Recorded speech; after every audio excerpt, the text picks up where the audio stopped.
So, a very good morning, everyone. It's my pleasure to welcome all of you to the Alumni Roundtable, this time focusing on trade and conducted by the Alumni Relations Committee of IIFT. We are delighted to extend a warm welcome to our esteemed speakers who are here to share their valuable experiences and insights. All the views expressed in this discussion are personal, of all the speakers said in the personal capacity, and have no association with their professional organization and brands. The event will be moderated by Mr. Rajiv Gatne, an alumnus from the PGIT batch of 1983-1984. He has over 30 years of industry experience, having worked in organizations like Procter & Gamble, ORG, JB Chemicals and Pharmaceuticals, Johnson & Johnson Limited, Cochlear Limited, and is now leading Sunshine Healthcare Limited as a director out of Africa. Mr. Rajiv has won several awards from Ministry of Commerce and Johnson & Johnson Corporation for outstanding performance. He has also received the prestigious Alumnus of the Year award in 2012 from his alma mater, Indian Institute of Foreign Trade. Currently, he is the Alumni Chapter of Mumbai. We thank you, Mr. Rajiv, for being a moderator for the day. Thank you. I would like to take a moment to introduce our panelists. I will start with Mrs. Garima Jain, an alumna of MBA batch of 2003-2005, who is currently heading the Indian business as the CEO of Agrocorp India Trade Services Private Limited. Her exposure in international and Indian markets on commodities, food processing, and branding has helped her build a strong and resilient business for the Indian firm in Indian food and agriculture space. Next, we have Mr. Abhijith Bhadran, an alumni from the MBA batch of 2009-2011. He currently is lead commercial for Global Logistics Department in UPL Limited, having over 10 years of experience in international trade, shipping and logistics, and commodity trading, working with firms like Tata Motors, Maersk, and Trafigura. Lastly, we have Mr. Peter Sayal, our alumnus from the MBA batch of 2009-2011. He's currently pursuing a PhD in agricultural and applied economics at the University of Georgia. Prior to this, he was working with some of the most renowned brands in the field of international trade, with companies like Olam International and Global Consumers Product Private Limited. We thank all the panelists for taking time out from the busy schedules and being a part of this event. With such a diverse panelist, we're sure this discussion will truly have a global perspective. I would like to now invite Mr. Gatne to preside over this conversation. Thank you, everyone. Yeah, thank you, Spandan and Ayush, for introducing us and first of all, organizing this roundtable meet and inviting us for that. Well, IFTians, good morning. Though I can't see all of you guys because we are online, but I'm sure you all woken up early morning to attend the session. Though this is not a good time to have webinar on Sunday early morning to wake you up. Doesn't matter. I thank you all for joining this early morning.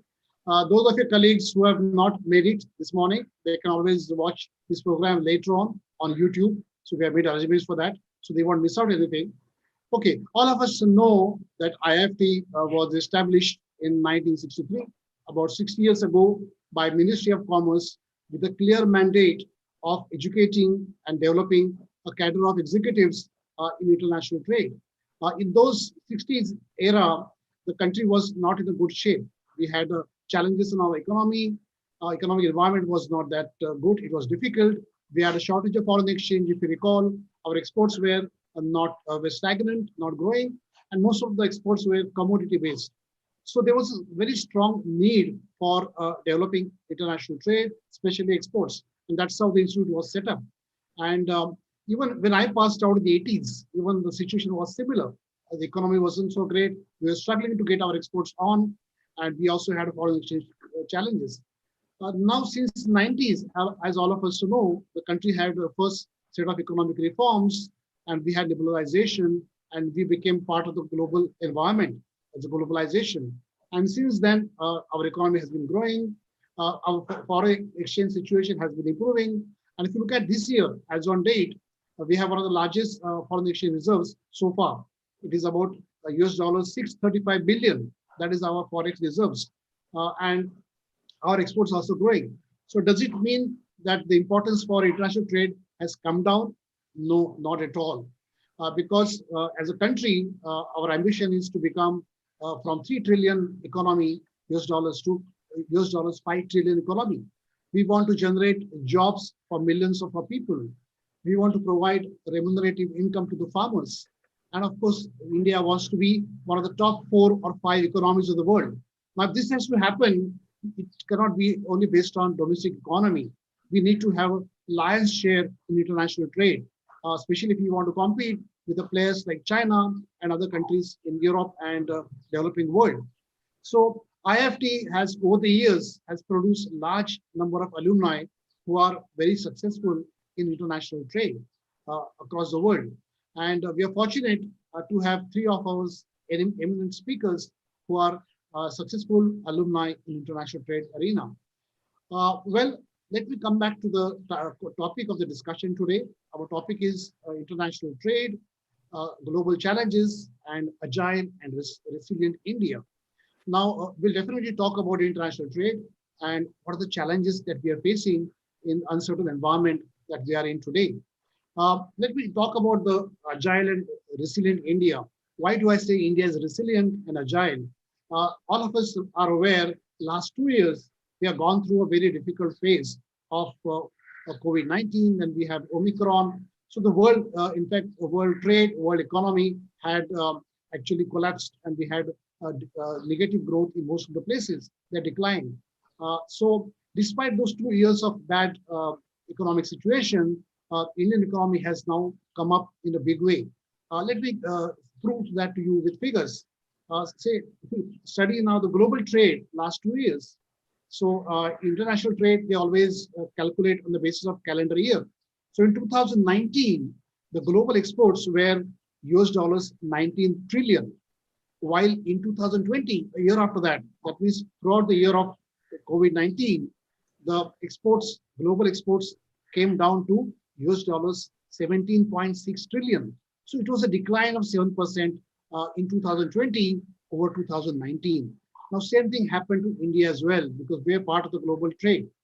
So India, we always calculate our performance on the basis of financial year.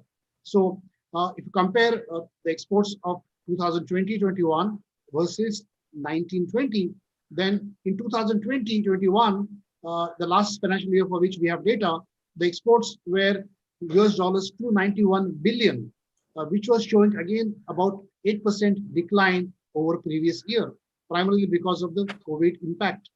Now, how we say that India is resilient? Now, if you look at our last 9 months of export performance, that is from April 2021 till December 22, for which we have recently published data, then our exports have grown manifold. The exports have touched $305 billion by December 22. By December 21. By December 21, we have US dollars 305 billion in 9 months. So actually we achieved our annual target in 9 months, and the exports are showing 51% growth over previous year. And we are very confident that by March 22, we'll be able to achieve 400 billion US dollars worth of exports by the time we close our year March 22. So this is showing that robust trade which is happening. Growth is happening in commodity, growth is happening in pharmaceuticals, chemicals, engineering, software, IT, service exports. All these fields, the exports are growing phenomenally. So what we can say, as economists are saying, in India, we are seeing either U-shaped or V-shaped recovery in economy. So this is what is happening, and India is truly resilient. So we can discuss more on that. So this is just a background for our discussion. Without wasting much time, let me start a discussion with my other panel members. So the first, I would like to talk to Garima. Garima, you are actually CEO for Agro business organization, which is into international trade. So India also has been traditionally exporting our agro-based products, especially commodities, all these years. And since then, we have a lot of non-traditional items have come up. But still, the importance of agro business and exports is growing because we have a large number of farmer community which are dependent upon that. So looking at that, what do you think is the opportunity and the scope for improving India's agro trade in the international field? Can you please throw some light on that? Thank you, Rajiv, for giving us very good points to discuss today. I'm sure these are very pressing points, and everybody wants to today throw their own opinions on it. And to start with, while COVID has definitely been unprecedented risk for everybody, and this is something which nobody had prepared for. However, the impact has been very different on various sectors. As far as trade and food and ag industry is concerned, the agriculture and food sector has demonstrated very high resilience in the face of this global pandemic as compared to other sectors of the economy. However, we cannot deny the fact that there have been income losses, there have been inflation in consumer food prices, and therefore that has made difficulty to access of food to the people. We are only talking about access of food. The next step is providing nutrients, a very nutritious diet to everybody. We aren't there yet in India. If we come to India, I think India has done pretty well. India has rebounded very well. We have seen during this pandemic, there has been significant challenges. For example, countries became very protective because of their food security. India today is 1.3 billion, and therefore, India also, the government has had to step up, take care of the national security and so essentially food security of the population and ensure that it is available to everybody. So that was one of the biggest challenge.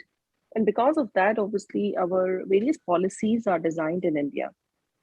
Over the last 2 years, what we have seen is there has been an increase in regionalization, which means that countries have become very protective. So, exporting countries, importing countries, the gaps have increased. And therefore, whilst there is a supply and, of course, a demand, and logistics also became a significant issue, the prices have gone up and S&D gaps could not be matched during those times. And that had a very recurring impact on the economy and trade in general. So because of this regionalization, we have seen that we used to talk about globalization quite a bit. Last 2 decades, we all have been talking about it. But now a couple of countries have come together to take care of these challenges if they come across these kind of challenges again. Having said that, as far as India is concerned, I think it's very vibrant here. We have a young population, and to demonstrate it, we have lots of startups coming in the food and ag sector. Ag sector is one in which we see there are huge gaps today. The sector is very fragmented, and therefore there is a huge gap which is required to mitigate as far as technology is concerned. So data, ag tech, all these things are going to pick up in the next 5 to 7 years significantly. And at the same time, the government has also putting its step forward to take care of various things that need to come. We have seen this year in budget, they have spoken about a lot of precision technologies and the requirement that is to come in the ag tech. So I think India is well poised today. The government has done fantastic. The farmers have come a long way. We are on the right path. Essentially what we need to do is we have to work on our yields and see that on the same lands we can increase our yields in the next couple of years, where some of the other countries are doing a better job than us. And so therefore that also takes care of being sustainably responsible for our ag space. So this is what I would like to start my discussion with. And thank you, Rajiv. Thanks, Garima. I think this is the initial talk. I think I'll come back to it a little later to ask more in detail of those issues. Coming back to Abhijith now. Abhijith, for any country to become successful in international trade, the critical issue is your supply chain. And as we all of us heard about it in the last couple of years, thanks to COVID-19, there were supply chain disruptions and many challenges were there. So I want to ask you, what are the challenges that you faced last couple of years? And are they still continuing? And what is the solution to that? Can you please throw some light on that? Sure. Thank you, Rajiv, and good morning to everyone. Like Rajiv mentioned, we are breaking records in exports from India, and what we did 2 years ago in a year, we are doing in 9 months, and the growth is phenomenal. There are both merchandise exports as well as commodity exports which are growing phenomenally highly, And there are certain commodity groups which used to be very big from India, like iron ore or oil meals and spices, which have been on a declining trend. In spite of that, we are hitting record highs. So that is something which, as a success story, is definitely to be, very proud of. And coming to specifics from the industry that I worked in or I am currently working with, engineering goods is the top category of exports from India. Okay, and close to $100 billion out of this 400 billion target for this year is to be coming from that particular category. And one of the key, disruptions which all of us might have heard about in this sector is the shortage of chips. This is something that everybody who's, in the field, or even if they are not in the field, have come to know. And this tells us that, the global supply chain is of very critical nature, that, you have chips being manufactured in one country, glass being manufactured in another country, wiring being manufactured in a third country, and all of this coming together at the plant. And if one component doesn't reach on time or is having a shortage, that creates an entire bottleneck for the product. And automobiles as a sector is a huge employment force in India. And when it comes to even chemicals, where I'm currently working with, this sector has grown about 4 times in the last 10 years, from something close to a fourth or fifth position in the employment stage or in the contribution. Now it's in the top 3. And these products, both being automobiles or any of the high engineering value products, they are going to the best of markets. So US is one of the top destinations. Europe is probably a big destination. And these are demanding markets. So India is no longer a country which is exporting goods which are not acceptable to the best of the world. We are really stepping up our game. And when it comes to the disruptions, the world is facing it, and we are no different. And the bigger problems that we have is that, even if we are having so much manifold improvement in exports, still we are dependent upon a couple of locations as the gateway ports. So for example, if you look at exports out of India, 65 to 70% of it still flows out of Mumbai as a location. And that is not something that, is unfortunately by design. It is something that the exporters are being forced to do. So even if somebody is sitting all the way in Hyderabad, the biggest of drug manufacturers are in Hyderabad, they still have to, take their material thousands kilometers plus to Mumbai, rather than ship it out of Vizag or, Krishnapatnam port, which is much more accessible and closer in terms of distance. And the disruptions are multiple. So you have seen the fuel price increase from, mid 80s to almost 100 plus for diesel. You have seen the freight rates go 4 to 5 times up in the shipping world. Both in the air freight also, the situation is not very different. So all these factors are there. And these are 5 years ago, if a company was getting this kind of a freight rate, probably they would not be shipping out. So this shows the intent and the demand for the products, that, in spite of all these challenges, we are still breaking records and going far beyond what, a 5 year ago or a 6 year ago, these manufacturers and exporters would have believed to do. Yeah, thanks, Abhijith. I think this is initial challenge that we have to face as a country. I'll come back to you regarding solutions to those little later. Okay, coming to Peter, I think you are based in USA, and I'm sure you're watching what is happening in Europe, what is happening in the Middle East, in South Asia. So now tell me, what the various geopolitical changes which are happening, how are these going to affect the international trade, and particularly India? Can you just throw some light on that? So, Rajiv, thanks for organizing this, and good morning to everybody. Good evening from United States. So, as all of you might be aware, a big thing that happened on 1st January 2022, the Regional Comprehensive Economic Partnership, or the RCEP, came into effect, and India famously walked out of it in November 2019. And this was China along with 14 other countries. And India had some valid concerns about China flooding its markets with cheap products and things of that sort. But nevertheless, we live in a very globally connected environment. We can't be isolated. We can't assume that we are going to go it alone. All the talk of decoupling during the global financial crisis that I heard, none of that has borne out. We are very much a connected world. Everybody is dependent on each other. And how valid is the fact that India suffers from Chinese imports? I would bring your attention to a fantastic paper by two of the faculty at IIFT, Dr. Sunita Raju and oh, just a second, Mr. Ravindran. Yes, Dr. Ravindra Saradi. And they point out, bottom line, it is very, uh, India need not panic over imports from China. The kind of goods that India imports from China are capital intensive goods and engineering goods, which actually help Indian industry. And so the impact on the Indian industry is quite large from these goods that are imported. Case in point, if you force Indian manufacturers to make solar cells, the cost is going to be quite prohibitive.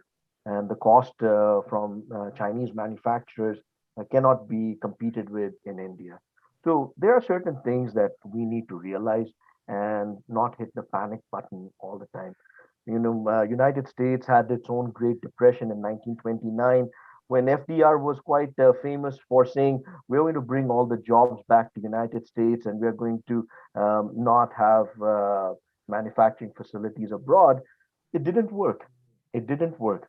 So we can learn from the mistakes of others and not try to be isolationist in our thinking. I am very much an Indian patriot, but I am not blind. And I do not want India to make the mistakes that other countries have made. The famous, for example, you all must be aware, the previous regime in United States, when Donald Trump was president, you had the famous trade wars with China. And everybody thought that, India, because of its large labor force, will gain a lot from the trade wars and, get a big chunk of the pie that was lost in China.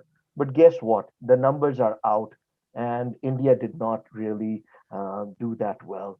The biggest winner, surprisingly, was Vietnam. So Vietnam got $8 billion of that pie, and India got $1.8 billion of that pie. Um, but the silver lining is India's exports are far more diversified than Vietnam.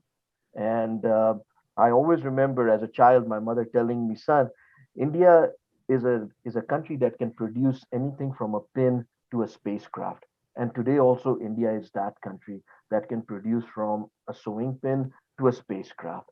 And let's not forget that. Let's capitalize on those strengths.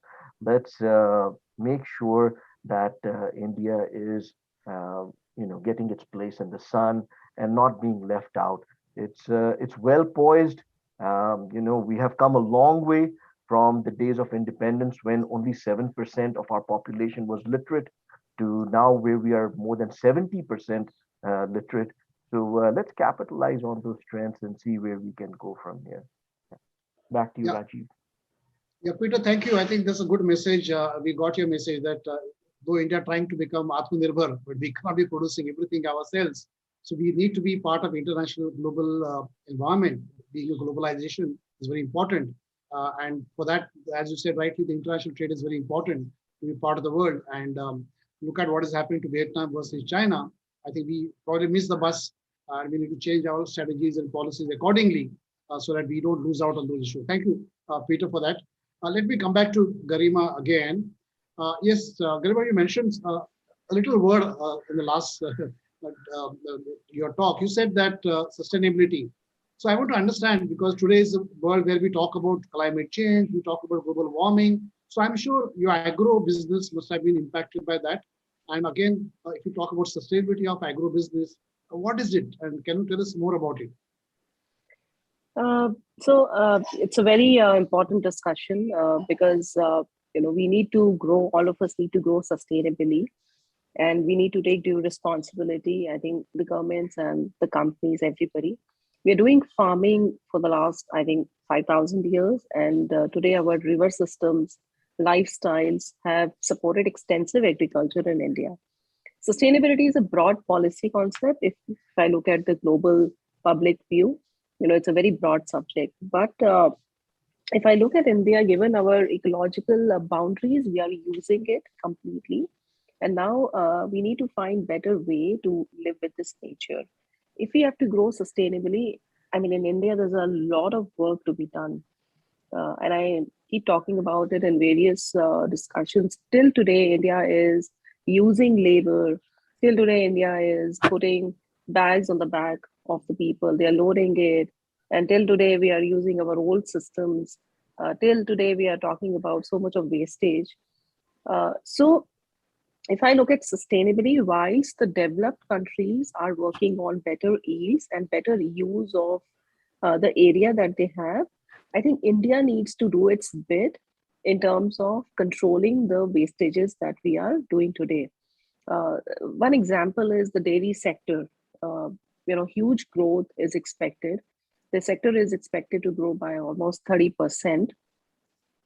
And if I look at the counter effects of this sector, we need to take care. We need to take care of the livestock, the way they are growing, and also the impact that they are having on the climate because of that. So we can't afford to grow in a manner that it is affecting our climate. That is not sustainable growth.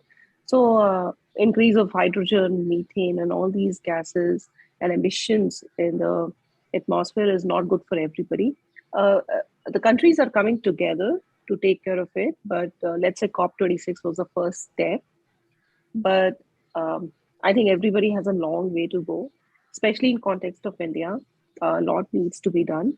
But I think it's more to do with taking responsibility as a country and to all the companies, so that whatever they are doing in their own sectors, we need to take care of these emissions. That is the only way. We have a long way to go. This is just the beginning, I would say. Yeah. Yeah, thank you, Garima. I think that's very important because we have to ensure sustainability for our future generations, and especially when it comes to agriculture, I think it's very critical for us. Okay, thank you. Abhijith, coming back to you again, you talked about basically the infrastructure, because infrastructure is very critical for international business, especially in India. So looking at your experience of the last 10 years, you worked in various countries. Now, how do you compare the infrastructure, especially the ports, especially the shipping companies and roads and other areas that you find in competing countries like China, in Germany, in the Netherlands, and in India? So where do we lack and what needs to be done if we really want to grow in our international business? Yeah, so one of the key things that when it comes to export volumes is the efficiency of a port, or the way in which the port can quickly turn around cargo when a vessel arrives. And this is something that India is unfortunately way behind in terms of efficiency. So if I were to give you numbers, so a container ship, the container moves per hour from the vessel to the berth, or berth to the vessel, is a global benchmark when it comes to the efficiency measurement. Indian ports, the best of them in JNPT, for example, are in the low 30 moves per hour. So every hour, 30 containers can either go from the berth to the vessel or the vessel to the berth. The best of European ports, Rotterdam is the best port in the European world and the Western world. They are at 120, 150. And even in Asia, if you were to look at Middle Eastern ports in Jebel Ali or in Salalah in Oman, they are also well into the hundreds. And Chinese ports definitely are the best in terms of efficiency figures. They are well into 180, 100. So you can imagine a vessel can get emptied in 6 hours in India, will take 1 hour in Shanghai. That is the kind of efficiency that they have brought in. And this is primarily the reason why exporting out of India is such a tedious task, not just for the shippers or the importers, but also for the shipping lines. They cannot bring a bigger vessel into India, even if the ports are deep enough, the channels are deep enough, because simply we cannot turn around the vessel. A vessel owner would not want the vessel to stand in port for 2 days or 2.5 days, because we have inefficient system at our end. So we talk about building deep water ports in multiple cities in India. I come from Trivandrum as my hometown, where India is planning one of the deepest ports for transshipment of cargo. Now the aim is to, take away a lot of chunk of cargo out of Colombo and bring that business into India for transshipment. Now, shipping lines will not choose a port just because it is deep. They'll also look at how quickly the vessel can turn around. We do have a lot of cargo, like all of South and Eastern Indian ports go to Colombo for transshipment. If you load anything south of Mumbai, say it is Mamagaon, Colombo, Cochin, Mangalore, or even on the other side, Vizag, Chennai, Tuticorin, all of this cargo goes to Colombo right now. And it is a good plan from the government of India to have this cargo being routed out of India. And it is going to bring in a substantial amount of revenue. But we have a very good example right in Sri Lanka itself. They built a massive port with Chinese assistance in Hambantota. And that, if you just Google now, it's just a graveyard of vessels not coming and a big airport being built with nothing happening there. So having the infrastructure alone does not help. You need to have processes in place to help utilize that infrastructure to the best of needs. If you come to, you live in Mumbai, so if you go to Panvel, you can see 4 to 5 kilometer long lines of trucks lining up before the gate of the port.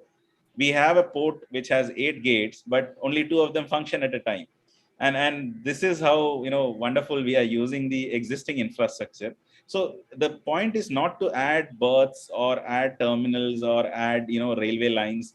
It is to utilize them to the best possible measure. And this is something where it is simply not throwing money and expecting that the problem will solve. It is also about negotiating better contracts with your labor, efficiently handling vendors who can bring in the kind of machinery to tackle this problem. So we definitely need money for getting the infrastructure up and running, but more importantly, there should be policies in place. We built golden quadrilateral. We are doing highway projects at probably 100 kilometers being added every day in the last 5 years. But still we see that in terms of transit time, Delhi to Mumbai, it still takes more than a day. The same distance, if you were to compare the longer distance, for example, Houston to LA, it is less than 1 day in US. Or if we even take further distances within Europe, within multiple countries crossing, a distance of somewhere in Rotterdam or Antwerp all the way inland to Austria would go in 1 day if it is in rail, and 1.5 days if it is in truck. There are probably 5 or 6 country borders involved there. EU being an open economy does help, but simply you cannot achieve those kind of speeds in India. So infrastructure is not just about throwing money and expecting the problem to solve itself. It's also about a lot of mentality changes, a lot of professional qualified people, where I believe strongly an institution like ours can definitely help bring in the mindset change in organizations. Yeah, thank you, Abhijith. I think, yes, in terms of infrastructure, we have a long way to go. But nevertheless, we have ministers like Nitin Gadkari. I think he's on the job. Recent budget, they have focused on infrastructure. So I think in the due course of time, we'll be coming somewhere near close to that. So let's hope for it. Okay, Peter, though you are based in USA, I know, but you have spent almost, I think, post IIFT, almost 10 to 12 years in Africa. And No, you used to 5 tell years me, actually. so, 5 yeah, years. 5 years. And you used to tell me a lot of interesting stories there. So tell us, you were in Nigeria and you were doing training with Olam Agro and Coco. So can you share your challenges, experience, achievements, what you have? So that could be good inspiration for students, to take up trade. Yeah, sure. So, I started, it was a campus placement with Olam.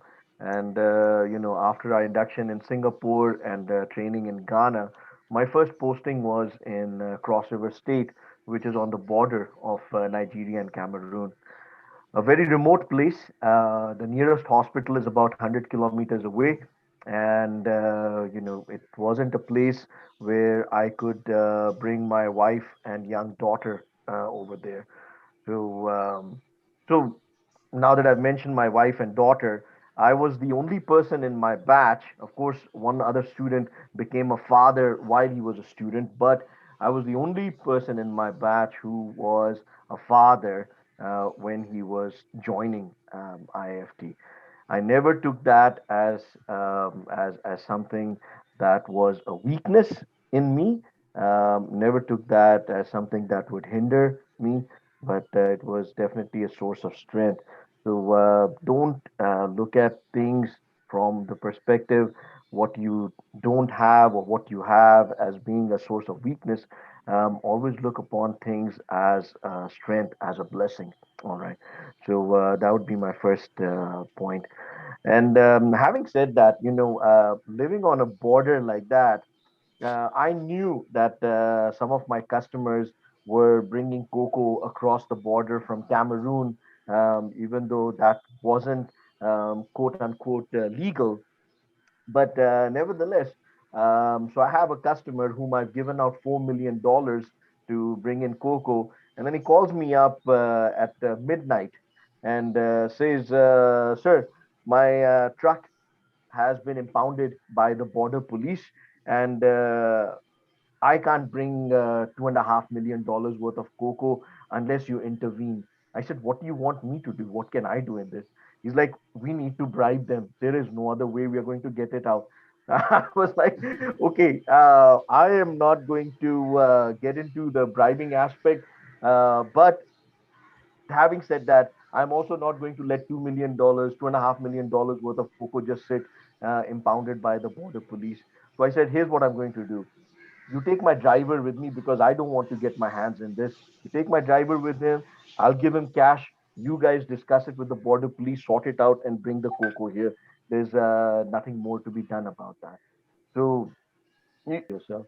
All I'm saying is you need to be someone who can take snap decisions and someone who can look at the big picture. Okay. So you can look at the big picture and say, okay, what should I be doing in this particular situation? You're going to be an HR manager, you're going to be a finance manager, you're going to be a product manager, you're going to be everything in that role. So are you willing to take on the role of a generalist? Or are you going to say, no, this is not part of my job description, I'm not going to do that? Because if you come to it from such a narrow perspective, I promise you, trade is not your cup of tea. So if you have the bandwidth to expand your mind and say, what should I be doing in such a situation? I promise you, you'll have an exciting career in trade. Yeah. Thank you, Peter. I think I hope you're not frightened as our students here looking at No, what is no, no. I happening in hope not. Africa. Yeah, but You that's know, a true reality. there's an old English movie, You've Got Mail, in which Meg Ryan and Tom Hanks are Yeah. talking about, how to deal with the competition. And he says, Godfather is the Ichi of Yeah. but boss, in India, for me, it is Sholay. Okay, so in Yes. Sholay, there's a very famous dialogue, and you can learn MBA from Sholay. And he says, "Jo dar gaya, samjho mar Maria. gaya." Absolutely So, right. Right. so I think it's there true. is no place for fear Yes. in trade. So, you want to be a successful trader, you need to find opportunity in the adversity. Otherwise, it's not going to work. So, jo dar gaya, samjho mar gaya. Oh, Okay, great, great. I so think thanks, hang in there. Peter. Yeah, thanks, Peter. I think the students have taken the right message from this. Thank you very much. Okay, Abhijith, coming back, sorry, Garima, coming back to you now. See, all these 30 years in my career, I have seen in international business, very few women managers for this to come across. Now, to see you as a CEO of Agro take in international business, I think you already, I think, broken the glass ceiling. So I'm sure, was it your choice initially after passing out of IIFT, or how did you decide to take trade, and what were the challenges? I'm sure you would have faced a lot of challenges coming across. So can you share some of your experience with us? You're right. If you ask me whether this was my choice from the beginning, well, no, I don't think so, because when you are in your college, you don't think so much as to what you want to do. Uh, so Cargill, I started working for Cargill, which was a campus placement for me. Whilst Peter can talk about Singapore and these places, I can talk about in the beginning places like Harda, places like Timarni, Piparia, which are very small places in MP, places like Panki, the outskirts of Kanpur. So it wasn't easy at all. There are these places also do not, at that point in time, this is around 2005 and 6, there weren't even good hotels in these places. So, but I took up the challenge. I started traveling. When you start your career, you don't think so much as to what you want to do. So at that point in time, I just wanted to figure out what Cargill is. And again, as Peter said, being American company in terms of their conduct and behavior and integrity is extremely important in India businesses. So we don't do a lot of businesses where in any of it would be challenged. Then I joined Agrocorp, again same ethics, same philosophy, same logic. So there have been certain boundaries in the business. So I would talk about two things. One, being a female, whether it was easy, not at all. A lot of times I was pushed into other roles, but if I'm in trading companies, I gotta do trading. Number two, creating your own network. It wasn't easy. So I'm talking to a broker sitting in, let's say Shahjahanpur, as well as a customer who may be sitting in the US. So you have to broaden your perspectives at different levels in terms of your communication and how you want to build your own network. Number three, now it's a bit more easy, but with families and all, traveling does get a bit challenging within India. To all the young guys, I think the only thing that I have to say is that you can't plan a roadmap so soon. So, just be ethical, just make the right choices as to what you want to do in life. Um, and do your best wherever you are. Everything else falls in place. So, keep reading. I ensure to read a little bit whenever I can, not every day, though. Believe in God, believe in luck, be humble, a bit compassionate, and keep working hard. That really solves a lot of problems. And, it does create your own path. Even if you don't plan, everything else falls in place. That has happened to me. So that is the thing I would like to say is nothing, wherever you go in whichever sector, male or female, I think everybody can do well. Yeah, thanks, Garima. I think you'll be the role model for most of the aspiring managers from IIFT. Thank you. Abhijith, coming back to you, especially the students in IIFT, they usually are reluctant to take trade. That's what I heard recently. I probably feel they look at trade as a very narrow sense, probably. But I understand, as I know exactly, the trade is a bit of wider term. It covers a lot of other job career opportunities also. So can you just express in detail what are the different career options under the trade, so-called trade arena? What are different roles that one can have? So, trade, when it comes to our mind, what we, think about is a trader like somebody who is in, the Wolf of Wall Street, trading over phone calls, over, making millions of dollars in one particular deal. And I don't think that just, is the, proper image of what a trading entity can be. Now, you might be lucky if you do, one of those deals, which could probably be $1 million deal, and those kind of things happen once in a lifetime for somebody who is in that field. But other than that, there are a lot of opportunities in trade which could be as critical as making that phone call of $1 million. A trader who makes that phone call of $1 million is assured by a huge team behind him or her that that $1 million deal, say for example, it's 2,000 tons of cocoa for somebody like Peter's past job in Nigeria. Now he needs somebody like a Peter to source that 2,000 tons of cocoa, and that sourcing has to happen from remote locations. There have to be, like Peter said, 10 trucks is a nightmare.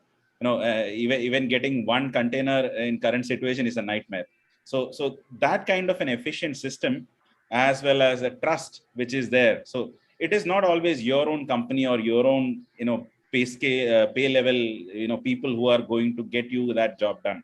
So it would be like Garima mentioned, a broker sitting in Shahjahanpur who would be getting that transaction completed for you. That trust factor, that network which is there, has to be built by that particular trader. Trader, like Garima mentioned, should be comfortable speaking to a US-based client, conversations about sushi or some exotic dish, and at the same time speaking about an aloo paratha or something like a dal makhni as well. So that's the kind of cross-cultural learning that you need to have, and the kind of sensitization that you should have in your methods. And when it comes to jobs, like I mentioned, other than trading, there is umpteen number of opportunities in trade finance for somebody who's a finance enthusiast. I for one, was never a finance enthusiast when it was in my MBA days. I clearly did not take even one elective related to finance because I felt that, working on finance models and structures and, Black-Scholes is something not my cup of tea. And 8 years later, when I was heading a business, my day started with Excel, my day ended with Excel. There were midnight calls where Excel sheets were shared. And that is what we used. We don't do anything beyond that. It's not rocket science, and it's very simple mathematics. And pivot tables is the largest tool that you use in an Excel. That's the thing that gets work done. And so trade finance has umpteen number of opportunities. There are multiple exciting roles, even in something which is very drab and dry as documentation. To have the eye for detail, to immediately catch a field in an LC which mentions something which is different from all your past letters of credits, or if somebody is very enthusiastic about operations, something which I am very passionate about, you have any number of crises happening at a given point of day. Like I was thinking that last 60-70 months that I've been working, there has not been one single month where I haven't learned something new. I mean, I have had to deal with drivers who have come intoxicated at factories, to shipping containers reaching US shores with some unwanted plants or something being part of the cargo which is not intended for, and that creates a blockage in the entire flow of goods out of that port. So there are a lot of roles which is beyond the usual glamorous glitzy world of the phone call trader or the one who looks at a Bloomberg terminal.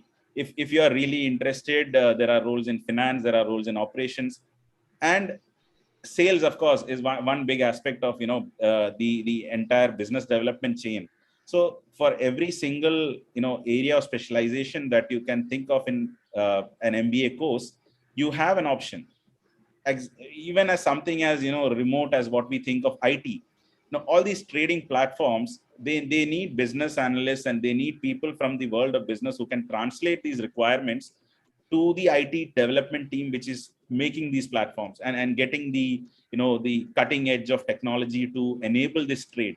Now a trader sitting in Singapore, if he presses a button, the trade happens somewhere as remote as one of the cities like Garima was mentioning. So that is the enablement of tech in the world, and that is something that is a big opportunity for somebody. Now we have a lot of people who have worked past in IT. Even my batch had 30% of people coming in from the world of IT. If one of them has a penchant for developing something to enable or even improve, it could be an existing solution. But if you can bring about even a 2% incremental improvement, that can translate to millions or billions of dollars of savings for a company like a Cargill or an Olam. So these are opportunities where if you really want to make a change, you can. And trade is as wide open because any country in the world trades. There is no country who is 100% self-sufficient and self-reliant in terms of their requirements. So the kind of opportunities that are there, if you want to be geographically mobile, like Garima was mentioning, she has traveled to a lot of remote locations in India. The first location that I flew out of India was to South Africa. And then I've been to Congo, I've been to Ethiopia, Djibouti. All these are not fancy locations which we think of when we are in MBA. We all want to be in Geneva or Singapore or somewhere in LA or New York or Houston, because that is the hub of trading as we are called to believe. And Peter can very well vouch that a Kano in Nigeria is much more active and lively as a hub of trade for certain agro commodities than any of the mentioned cities that I spoke about. So be open and be very, very, listening and receptive to the kind of careers that you want to look upon. I still remember that when Peter started his MBA, he was very, very keen on private equity. He wanted to be part of a venture capital fund. And look where he went and the kind of learnings that he's had. So be receptive, and for somebody like Peter to be brave enough to accept these kind of openings at the age of 30 plus was an immense thing to do. He had a family, he had a daughter, and he must have given it a long thought to all these things when he had taken up that challenge. At this age, for example, I'm 10 years older than what I was when I was starting my MBA. And I definitely will say that, I'll not blindly accept an offer which comes across the table. I still have to think about where my daughter will go to school, if my spouse will able to get a job. So these are variables which are, to be taken care of. But then, like Peter said, you need to be fearless and you need to be bold enough to take a decision and then, set about how you can make it right and part of your career journey. Yeah, thank you, Abhijith, for a very elaborate the illustration of what kind of a roles one has. It's not a narrow term; it's a bigger roles as international trade, and of course, the challenges come along with that. And I'm sure it's exciting, it's challenging for young generation. What they look for, they get a kick out of the job as they work along. Thanks. I think it's a very vast subject, international trade. We can go on forever. But before that, I think there are some questions in the box. Let us try to answer those questions. So, would Peter, you take it first? Yeah, there's a question that's directed to me about the pharmaceutical sector. I don't know a whole lot about it except for what I have read on it recently. That that India is trying to move away from the China-focused strategy in the pharma sector. So previously we were importing 48 active pharmaceutical ingredients, and probably you can shed more light on this, Rajiv. From China, we're importing about 48 active pharmaceutical ingredients, and now we have come down to 24. So that's quite an achievement. And I think India needs to find out more and more how it can source ingredients from other places and not be only China focused. Any country in this day and age, if they are sourcing ingredients from only one place, they are in serious trouble, because you never know when that one channel of yours can be blocked. So it is so important to have redundancies these days in your supply chain system. So that's what I will say about the pharma sector. Maybe you can elaborate a bit more, Rajiv, on that. Rajiv, you are on mute. Okay, so okay, yeah. So Yes. this is my field, so I can answer this well. Yes, it's a fact that bulk drugs, or we call API, China is dominating. We are dependent 70%. We are dependent upon China. Now, unfortunately, it happened because the Chinese policy of dumping. They have been dumping these raw materials or API in India for a long time, and our industry really got killed in the process. We could not compete with the prices they were offering. But now we realize the importance of not depend upon one country, as Peter says. So government has already started initiatives that we are got a PLI, as you know, the incentive scheme. There is the trade park coming up for exclusively for the pharmaceutical raw material or APIs near Hyderabad.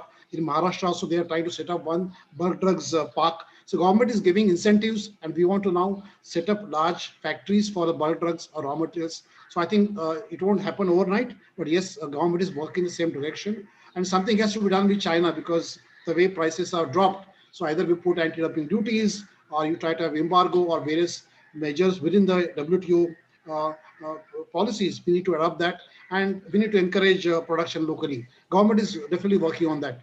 That's what I can take. Yeah, I hope that answers. Next, Garima, would you like to take up the question? Yeah, so there are a couple of questions. One is about, I think trade is not being looked upon as a cooler domain. So I just want to tell everybody that it is indeed an amazing field, and the kind of kick and enjoyment you get is amazing. It's not one of those regular, let's say, sectors. And, you get to travel places. You get to make such important deals, which are very important. You are in the thick and thin of country's economy because you are involved in import and export on real-time basis. So there are certain aspects which makes this sector very lucrative. The second point I want to make is that, and we've been talking about it, is whether India can be a net exporter. I don't think so. Given that India is a consumption country, we will always be dependent upon imports. How we can manage it better is something that we all have to work on. And so policies have to be designed accordingly. I think government is already working on it. And a lot of startups, as I said, has come up. To Abhijith's core point that he has mentioned in terms of in logistics and infrastructure, yes, we are lagging behind in India. However, we do see lots of other ports have also come up. We cannot today match the technologies that are already there in developed countries. At the same time, I think a couple of ports and logistics are doing a wonderful job today. We are doing a very fast loading, unloading, and we have all kinds of technologies and equipments to deal with that. Last point I want to touch, which is also mentioned in the chat box, is what kind of technologies are coming up to take care of this sector. See, if you look at the ag supply chain, we start from inputs. So we start with seeds and fertilizers and tractors and all those kind of things. Several companies and startups are already working. For example, we have better variety of seeds which are giving better yields. We have equipments that are helping the farmer determine what kind of pesticides or insecticides or fertilizers they need to use to get the best yields. Then, if you look at the market linkages, there are several startups which are working on building networks that can bring together various counterparties on one forum. So it connects the producers and the consumers on one platform. So as I said, in India, there would be 2,000 to 3,000 startups today. Some will fail, some will succeed, but it will help in the betterment of the entire India ag supply chain. So it's very exciting. You deal with the challenges and problems, and at the same time, you become a part of the solution. That is the message I want to give to everybody. That you have to be very excited about it. We we have done our bit in the last couple of years. Yeah, thanks, Garima. I think just, sorry, apologies to the audience. We did not read out the question. So let me read out a question for which we answered so we can relate to that. The first question, what Peter responded, I responded. The question read, India's dependency on China for raw materials, for drugs and medicines is something which affects a very important sector and our developing economy. What are your views on that? So we responded to that. I think Garima also responded to a couple of questions related to agro. It was saying that considering there is very less dynamic data available on who is farming what, how do you on this one? Data is ag data is fragmented today. There is no particular let's say source where. How do you plan your supply chain? Well, we do our own surveys. We have a team on ground, and so therefore we do a primary and a secondary research, and we have people who are there on the ground getting real-time feedback. So for example, when we are working on the supply chain, one part is production. We have our teams on the ground who are taking assessment of acreages and yields. They are spread over various districts, and they're sending us the data, and therefore we have a data analysis related to that. Big scope there in India. On the consumption side, again, we have various sources. For example, various government data are advising on the population increases, the urban and the rural population today, the per capita income and per capita consumption. So we put all those analyses together. So therefore, data analysis becomes a very important part of what we do, and therefore, trading therefore becomes a number play. It's an everyday discussion on the numbers, on our estimates, and if you do it, even if you're not 100% accurate, you are there, and most of your calls therefore will be, let's say, more efficient. And that is how we plan our supply chain. So we do a lot of data analysis and discuss all the numbers, and that is what helps us plan our supply chain. Thank you very much. If I could add a bit to that. Yeah, please. I work for a company which is, part of the agri supply chain in terms of providing, chemicals and fertilizers for the industry. And our company is partnering with, global giants. For example, there is one project where a company of ours called Nature Farm is partnering with Google to enable usage of drones for capturing soil data. Now, a farm which is fallow and waiting for the next crop, they are simply using a drone to map the farm, and basis the color of the soil, they are trying to. So currently, it's a project ongoing the color of the soil, and then they do an actual soil test, and basis this data for about a couple of thousand, 2,000 or 5,000 samples. Then they are trying to build a machine learning algorithm which would be able to predict that if the soil looks like this in this particular month in this particular area, then this is the content of the soil. So it's a very fairly early stage study right now, but these are the kind of technological adaptations and opportunities which are being mapped in the specific domain. Yeah, thanks, Abhijith. Yeah, Peter, there's a follow-up question on bribery again. Somebody's very deeply interested in that. They're asking a very interesting story about cocoa and bribery. For Indians, where barely anything happens without bribery, how can the government help improve the situation? I don't know how do you answer this question. My friend, I am not God. These are not the kind of questions that I can answer. That how will I make India more honest?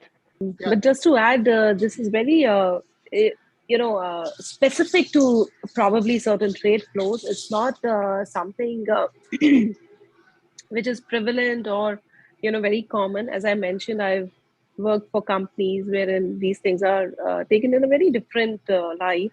And, so therefore, it's not really that you have to be in that kind of a trade flow. You can choose to pick up trade flows that do not, or let's say that is suited to your own style of working. So it's not really that prevalent. I mean, we work in lots of geographies, and you can, everybody can survive in their own ways. that's true. No, I think things are improving in India with the transparency and the kind of online things are happening, e-governance, things are changing in India. I think we get your driving license without paying a bribe. It's available online, income tax, everywhere things are happening. So as the country develops, I think these come down. This particular problem comes only for the developing country, underdeveloped countries in Africa, which is unique. And we'll not talk more about that. Abhijit, there's a specific question for you. Why are Indian ports underutilized? Is it because of domestic policies or international? How can the future traders optimize it better? So, see, the underutilization, like I said, it's not just about infrastructure. It's a lot to do with the, in India, there is a very famous thing, which I'm sure the current students will also get to hear. Idhar aisa hi chalta hai. This is the way it happens. And somebody who questions status quo is unfortunately not supported.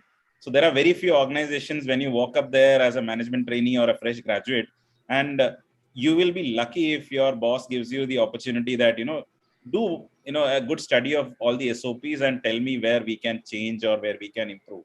I was fortunate enough to be in such a project when I joined up, and I can say with pride that an organization like Tata Motors, where I joined, gives you this kind of an opportunity.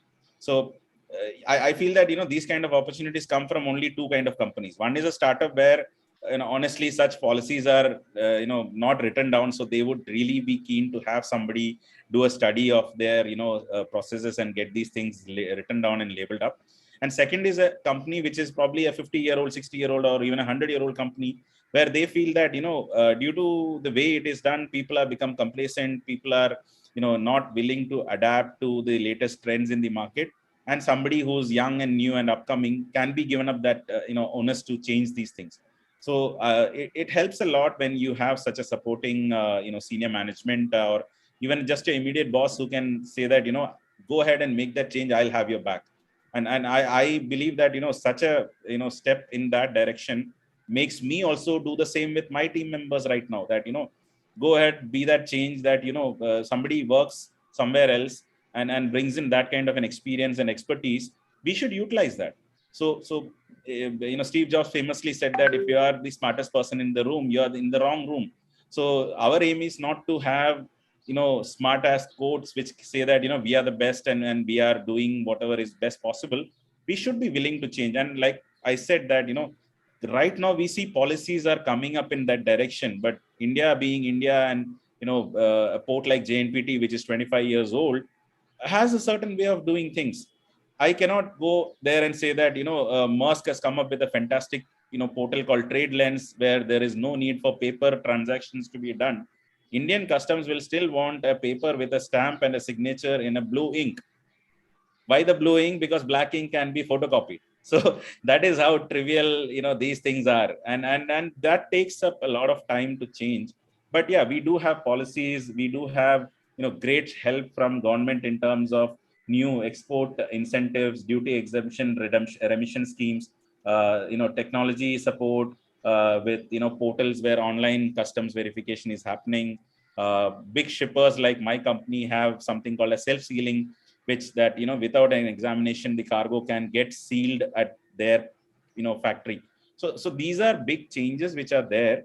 And these are certainly welcome changes, but simply because it's like an elephant on the move, to change its stead and change a direction, it will take a while, but we certainly are moving in that direction. Thanks, Abhijith. I think we are almost coming to the end of the session today. I think it was a very interesting session. I personally get a lot from this discussion. I'm sure the audience would have benefited a lot. I think you are all of us have done a good job of responding to the questions, and I think you brought out the best elements in each of those topics that we brought forward to you. So with this, now I hand over back to Spandan and Asima to take it forward. Yes, thank you, sir. On behalf of the Alumni Relations Committee of Indian Institute of Foreign Trade, I want to express appreciation for your presence at our trade edition of Alumni Roundtable, themed on International Trade, Global Challenges, Agile and Resilient India. It was an absolute pleasure having with us Mr. Rajiv Gatne as our Honorable Moderator and Ms. Garima Jain, Mr. Abhijith Bhadran, and Mr. Peter Sayal as our Honorable Speakers. And we sincerely appreciate you all sharing your expertise and insights with all of us. Garima ma'am, thank you for talking about the scope of startups in AgTech, talking about climate change and how India can cope and how one has to become a part of the solution. Abhijith sir, we got a new perspective when you spoke about the different exciting roles in trade other than the traditional roles that we usually hear about, and how trade offers an opportunity to people from really all the domains. Peter sir, we got a glimpse of what a challenging yet exciting career trade has to offer, and one has to have a broader perspective and be really resilient themselves to be a successful trader. And I think we all really enjoyed your story from Africa. I would like to thank Ms. Niti Nandini Chattani, Head Division of Alumni Affairs and the Division of Alumni Affairs for their constant support and guidance. I would also like to thank each and every member of Alumni Relations Committee for working tirelessly to make this event a success. Last but not the least, I extend my gratitude to each and every one of you who is present with us today for your passionate participation. Once again, thank you panelists for making the Trade Alumni Roundtable successful, and we hope to have the opportunity to have you on here again in the future. Thank you so much. Thank you very much. Thank you everyone.